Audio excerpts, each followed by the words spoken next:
Hey, I'm Justin Peasy, and this is The Scene with everything that's hot in Philly right now. On the food scene, we're all in for a hearty but not so much healthy New Year in 2011. Marissa Brainey tapped the city's best food critics, along with one of Philly's hottest female chefs, for a look back at the best food trends of 2010 and what we have to look forward to on our plates this year.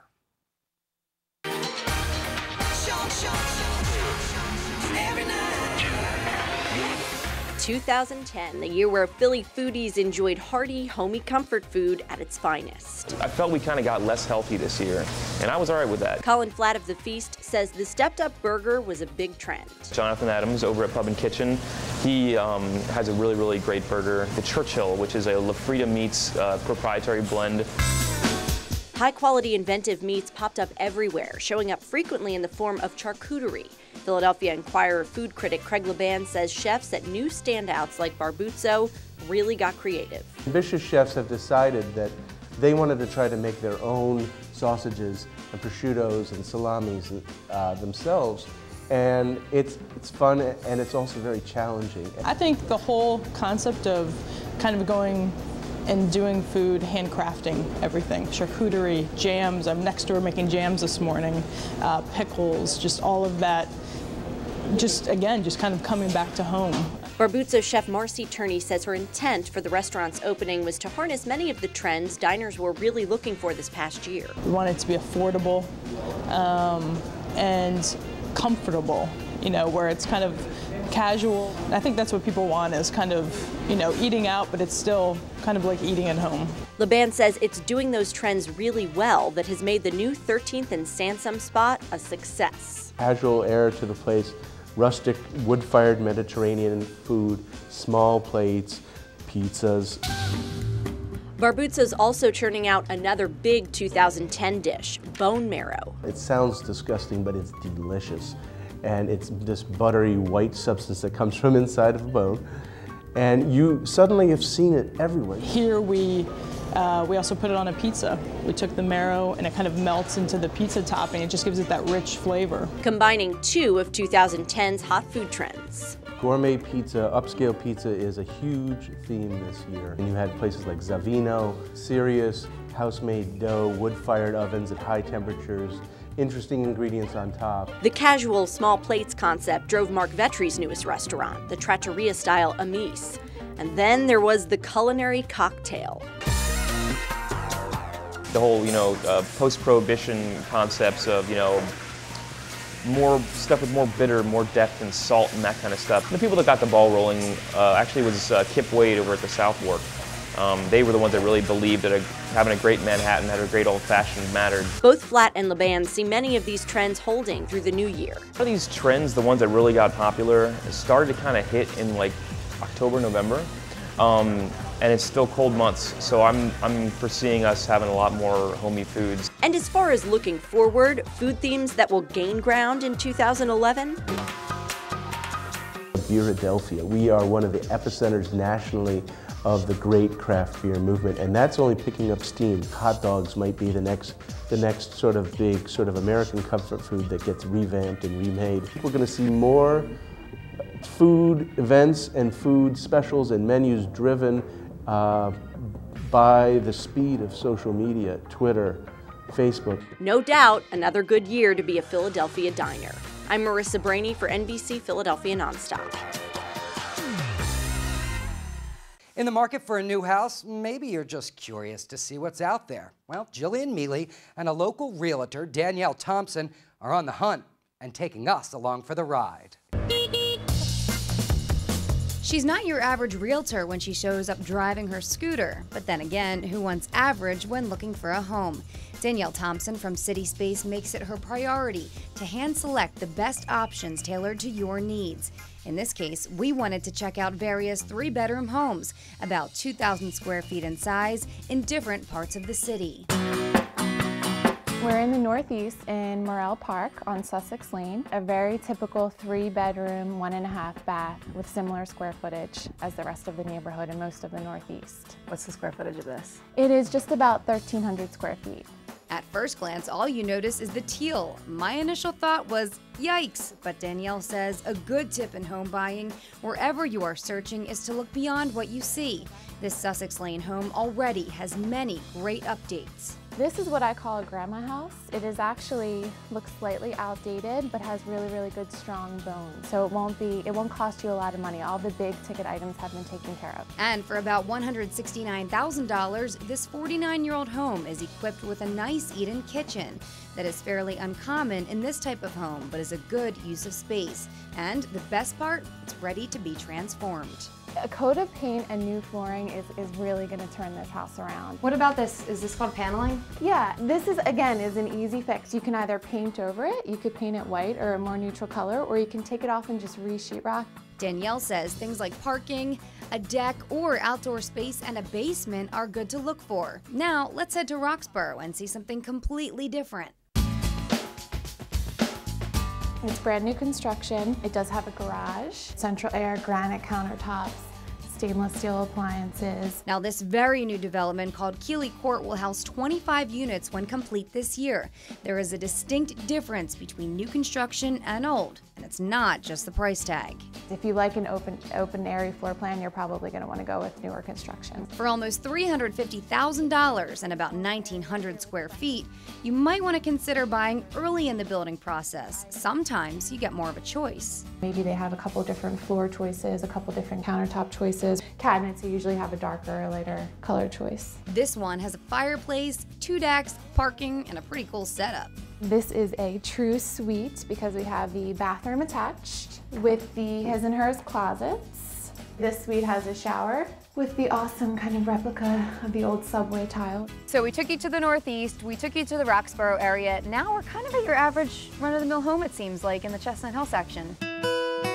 This house is a little over 1,300 square feet. It's priced at $249,000, so it's a really nice workable price point. This one on Winston Road is 57 years old and sits across the street from a park. Very family oriented. The cute little town of Chestnut Hill is just right around the corner, and the train station is within walking distance, so you have it all. Now, of course, having it all so close helps to drive up the cost a little bit, but she says it's a worthwhile investment. If you're paying closer to the higher end of the market, you do want to make sure that you're not going to have to put a lot of money into it once you move in. Something else to really look for, especially when you're in this close proximity, I mean, the neighbors are really close here, is to make sure that you could see yourself living next door to that person, I think.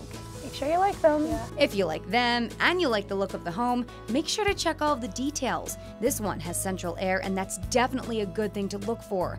Another thing to notice is character. This blue door is a great example of that. The arch, which is also a characteristic of older homes, which is really, really nice. The hardwood floors, they refinished. And the crown molding, which this is something that you would most likely pay for in new construction, but this is what, the house is probably built with. Some things that would need updates, the kitchen and this very blue bathroom. Know what would need updating before buying. A good tip is that some things can actually be pretty cheap to change, and it can make it look entirely different. Maybe like changing all of these out to brushed nickel, or maybe changing the light fixture.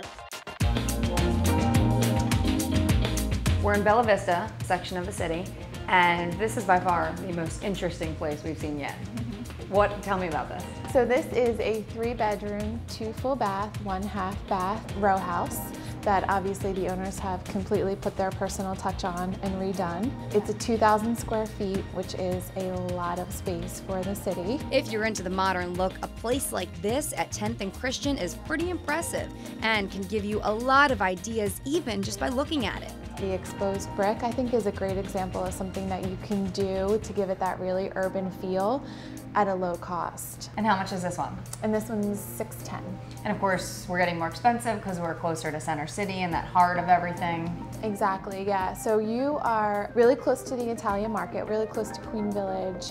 You're kind of really in the center of it all. So of course there's a price that comes with that. Of course, not every home in Center City costs this much, but not every home has this much space. Check it out. There's a backyard with parking, a huge first floor, second floor, and third floor, and the vibe in here is just incredible. The use of color and texture throughout the house is a good way to spice up any living space. And then there's this, the bathroom. This is the coolest thing I've probably ever seen. Now on to one of the most elegant homes. You guessed it, it's located on Rittenhouse Square. And this view, it's definitely gonna cost you. Location, location, location. It doesn't get better than being right on the square. It's also a doorman building, which is great. But with that comes a heavy price tag. With that comes an appropriate price tag, I think. Only so many units can have this view. So of course it's the best. This 2,100 square foot home is going to cost you more than $1 million, but Danielle says if you have the money, there's something to be said about living at Rittenhouse Plaza, or anywhere in this area for that matter. Prestige gives value, I think. You know, you say Rittenhouse Plaza and people just know what they're going to get. They're going to get the world at your fingertips. Everything is right here. For more of Danielle's tips, log on to NBCPhiladelphia.com. I'm Jillian Mealy for NBC Philadelphia Nonstop.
On the social scene, Philly Chit Chat's Huey Dillon has some big news about a party the soon-to-be ex-governor's throwing for himself, and an anniversary party that brought the who's who of Philly out. I went to Nicole Cashman's 10th anniversary party for her public relations firm. It was a big to-do. It was held at Tangerine, which is usually closed, but open for the night. A lot of politicians were there. Blondell Reynolds Brown, also Mayor Nutter was there. He didn't rap this time. Ed Rendell on January 2nd is having a party for his supporters, and it's going to be held at the Electric Factory Concerts, and the Beach Boys are playing, so it's going to be a huge event. It's 800 people are invited, and the invitations went out to an individual, no guests. So if you want to go with your husband, he better have gotten his own invitation. You can keep up with Huey 24/7 on his blog, phillychitchat.com. Speaking of parties, planning them can be a huge hassle, but Jillian Mealy takes the legwork out of it with some awesome venue ideas just in the city.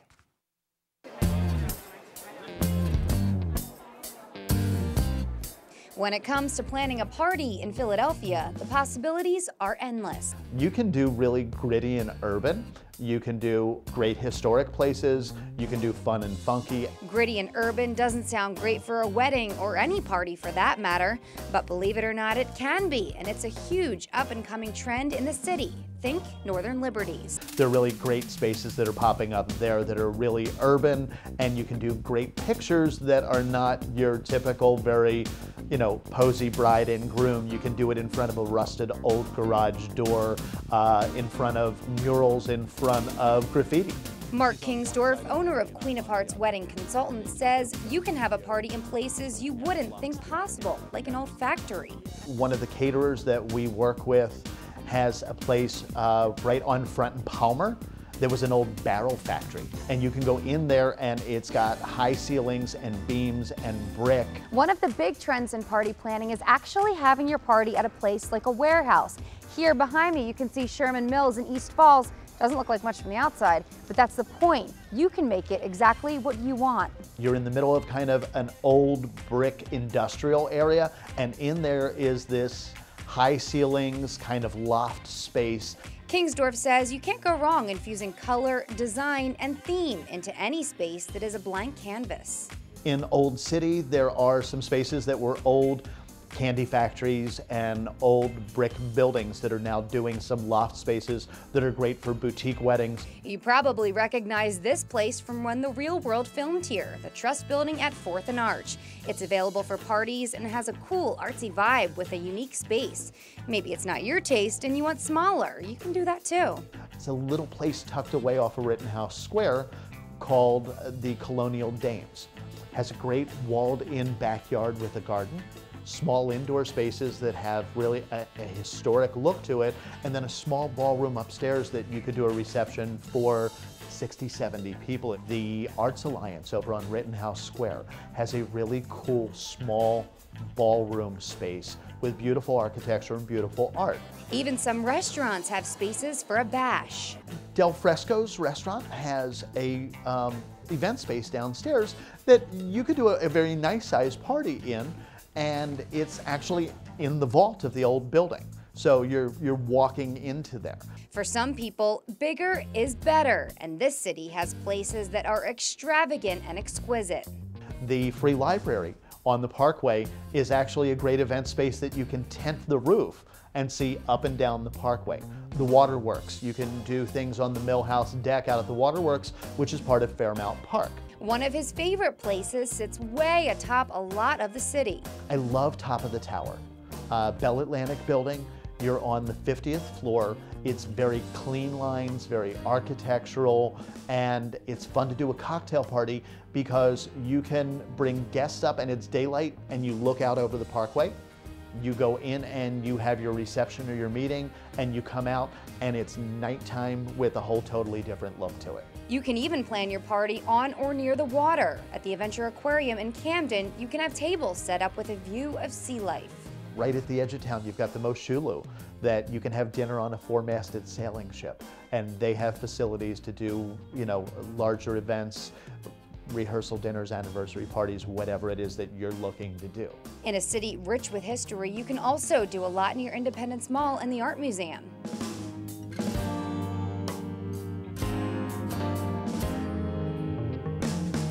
You can plan a party as big or small as you want, as trendy or classic as your taste, and as fabulous as you make it.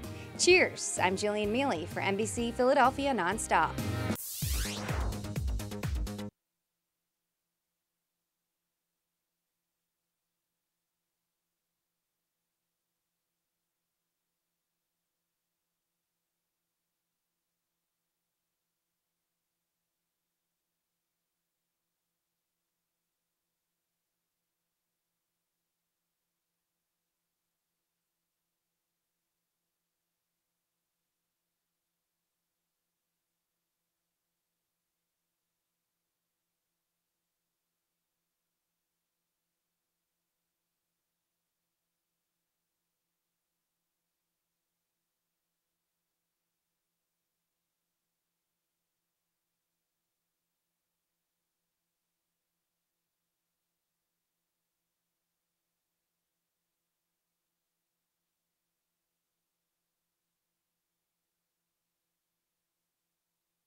you want to look 10 pounds thinner, you gotta get it up right here. We're talking about getting the right bra for your body. Cheap Chica's Liliana Vasquez gets the Bra Whisperer to share her best advice for the right fit.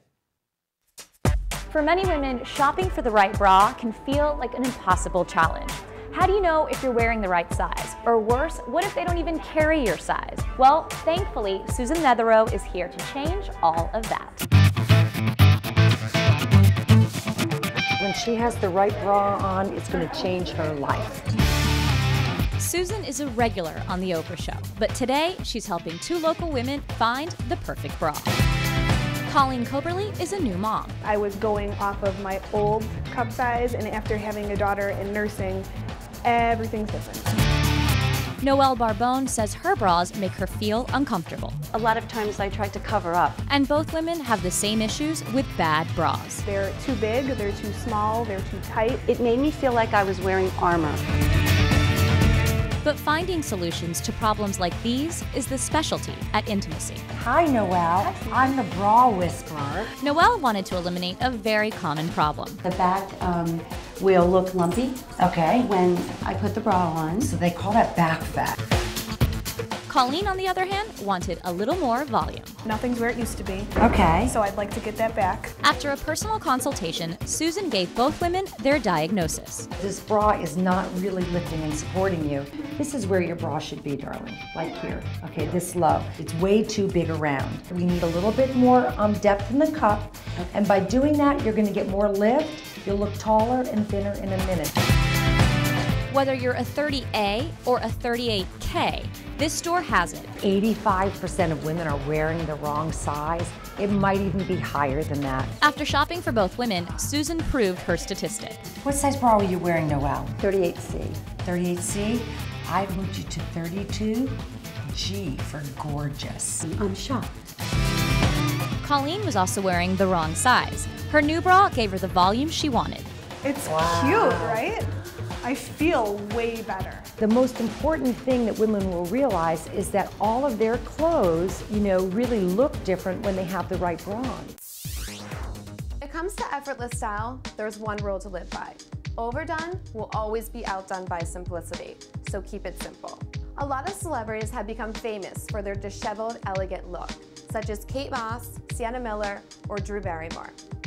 Their style is very minimalistic and always looks classic. A great way to achieve this minimalized look is to add a little tuxedo jacket to your wardrobe, a simple fitted tee, and a great pair of jeans, and your favorite boots. Lastly, when in doubt, opt for the classic colors. My favorites are navy blue, gray, white, and my signature favorite black. When you wear these colors, it's no fuss, and they will always look great on you. Arthur Kirsch is famous. He does Kathy Griffin's hair. He's incredible. Yeah, I mean, it's hard to get an appointment with him. It is. But he is here with us to give us some winter hair care ideas. Great. People have different types of hair, so sometimes some people get more frizz summertime and less frizz wintertime. But hair gets drier, so because you don't postpone as much oil naturally, so that's where you come in. A lot of my products have no alcohol to them, so that doesn't dry hair out. You shouldn't wash your hair every day. You should try to stretch it out and shampoo it every other. We have such things as, I also have as a dry shampoo, which you spray it in the hair and it takes care of it and freshens it up. So you can go an extra day and not wash it every day, so you can, still have that shine in your hair. Moisturizing shampoo, conditioner on the ends. Definitely use some kind of a silk product. Somebody who has longer hair, I'll give you a trick that you should never tell anybody. You want to blow dry your hair with a boar bristle brush, but you can spray. What's that stuff that you spray on your skirt? Static guard. You want to spray it on the brush. You don't want to spray it on your hair. Spray it on the brush and go through it, and your hair actually comes up a little shinier from that as well. you put something on your palms, like I have a thickening cream or something slicky, and what you want to do is you want to rub it through inside the hair, so you want to get your hands and rub it inside, and that will give you a little bit more fullness, and again, something like that. Also, what really works, you can just go in a lady's room, wet your hands, shake it out, and just run it through your hair, because hair needs moisture, just like our skin, just like anything else. So if hair has a little bit more moisture, just like water, if you have, every girl has a great hand cream in their bag. Take a little bit of the hand cream, put it in, run it through your hands, but don't wipe your hands off. Run it through your hair, you'll be great. Kirsch has 2 salons, Studio CL in Rittenhouse Square and Rosa Martinez for Studio Arter in Jenkintown. You can check them both out and learn more about winter hair care by going to thestudiocl.com.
We are at Garza's Trading Company today with our favorite foodie, Colin Flatt from thefeast.com. While this is one of his newer restaurants, he actually just opened JG Domestic, I want to talk about that taco truck. Food trucks in general are big business right now. You see most of them at University City near the university, near UPenn and Drexel, and a lot of them around 30th Street Station. But Jose Garza is getting into the act too now with Guapo's Tacos. He's going to be bringing all those wonderful tacos that we see at Distrito to the street. Are the prices going to be comparable to other food trucks or to his restaurants? Because it's not cheap to go to one of his restaurants. Right now the pricing looks like it's going to be food truck favorable. They did a quick test run at Amis for an industry night, and it seemed as though what's going to be is, you know, our normal taco truck prices, and also maybe it looks like there's going to be some kind of deals, throwing in like a Mexican soda to go along, like a $5 kind of Mexican soda in a taco. Things aren't exactly set yet, but it looks definitely to be more friendly that way. And that is the scene for now. I'm Justin Peasy. You can find me on Facebook, tweet me at 10Peasy, or of course on NBCPhiladelphia.com. For now, the penthouse is closed.